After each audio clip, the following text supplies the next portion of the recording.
This family was so poor that they couldn't even afford to eat. The eldest son, however, spent all the money to buy a lottery ticket. His mother angrily tapped his head with a spoon. At that moment, the lottery drawing started on TV. They didn't pay much attention when the first set of numbers appeared, as they were all focused on eating. But when the second set of numbers appeared, the mother's hand, still gripping the spoon, began to tremble. When the third set of numbers appeared, the whole family stared at the TV without blinking. By the time the fourth set of numbers was drawn, they realized they had won a whole 100 million. The family was overwhelmed with immense joy. Just then, a neighbor came over to deliver some vegetables. They looked at the neighbor and, to their surprise, burst into tears of joy. The neighbor was stunned, thinking that the vegetables he brought had moved them so much. Once the poorest family in the area, they had now become the wealthiest. They immediately moved into a big villa, spending money without a second thought. However, the father, who had always been frugal, remained stingy even though he was now a billionaire. He refused to throw away a vest he had worn for more than 10 years. For the family of 4, he would only buy 5 oranges. To him, every little bit of money saved mattered. But the mother worried that his behavior would affect their 2 sons' future marriages.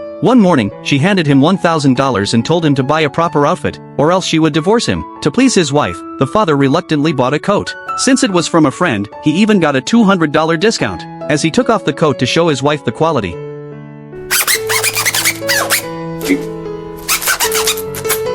the mother angrily asked who the friend was, but the father refused to say. That night, as they went to bed, the mother insisted that he go back to that friend and return the coat. For the first time, the father said no. The mother sighed, remembering how, when they were poor, none of these friends showed up. Now that they were wealthy, they were all coming out of the woodwork. She mentioned a friend who had helped them in the past. When the eldest son was sick and in the hospital, this friend had given them $200 for emergency help. The father silently listened to his wife's complaints, his face showing some sadness. After a long pause, he finally spoke, saying that the friend who helped them was the same one who had given him money. The mother suddenly fell silent. It turned out that the friend who had tricked him for money was the same person who had helped them. The hardships of life had worn down the friend's kindness. For the father, losing his only friendship was more painful than being tricked. Money is important, but there are things in this world more important than money, things like the warmth of human relationships, which are priceless.